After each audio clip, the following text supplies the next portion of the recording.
राति पाहिले क्रिसमस धरावतरण करिवे त्राणकर्ता जीशु ख्रीस्ट सजे हेलानी गिरजाघर कंधमाल जिला Phulbani miracle church Baptist church Catholic church रे साजसज्जा शेष पर्यायर पहुंची।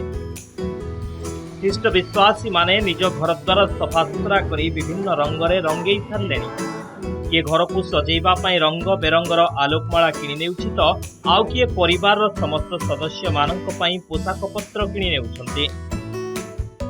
एही दिन रे बड़ व्यक्तिंकर जन्मदिन को पालन करा जाउछि कारण प्रभु जीशु ख्रीष्ट होछन्ति सबुठारु बड़ व्यक्ति कारण से ईश्वर ही मानव हेले मनुष्य मान को उद्धार करिया पाए जेहेतु बड़ दिन बड़ व्यक्तिंकर जन्म होइछि तेणु या को माने बड़ दिन हिसाब रे पालन करूछु। एही दिन मानकरे मंडली मानक मध्यरे आनंद उल्लासर सहित लोक माने निज निज परिवार मध्यरे आनंद करू करू मंडली आनंद करितांती।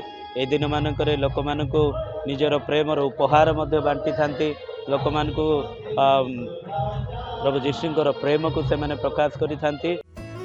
कंधमाल जिले में धूमधाम रे पालन करा जाए बड़ दिन पर्व को शांति श्रृंखला रे सारिबा पई जिला प्रशासन पक्षरु शांति कमिटी बैठक अनुष्ठित हो जाइछे। बैठक रे जिलार समस्त जनप्रतिनिधि और प्रशासनिक अधिकारी और बुद्धिजीवी माने शामिल थिले। बहुत जगह आमर पीसीआर वैन बुलवा आरंभ हो गलानी किसी जगह आम प्रिवेंटिव मेजर्स जो दरकार पड़े जदि 107 करने भी 107 अंडर बाउ डाउन करने भी निर्देश ऑलरेडी दिया है। तो आम आहु समस्त आड़ू यही फीडबैकटा अच्छे जो बहुत शांति श्रृंखला सहित समस्त पालन करने को चाहते हर्षोल्लास सहित पालन करने चाहते। सब वर्ष तो जहाँ पीसफुली एटा फेस्टिवलटा मनाती लोक मैंने तो सेमती किसी माने अनुमान करा जाउनी सेमती किसी हबो बोली तथापि आमे प्रिकॉशन नेगिरी प्रिवेंटिव अप्रोच नै छु एथरे। डिसेंबर 25 हेउछि प्रभु जीशुଙ୍କ धरावतरणर दिन।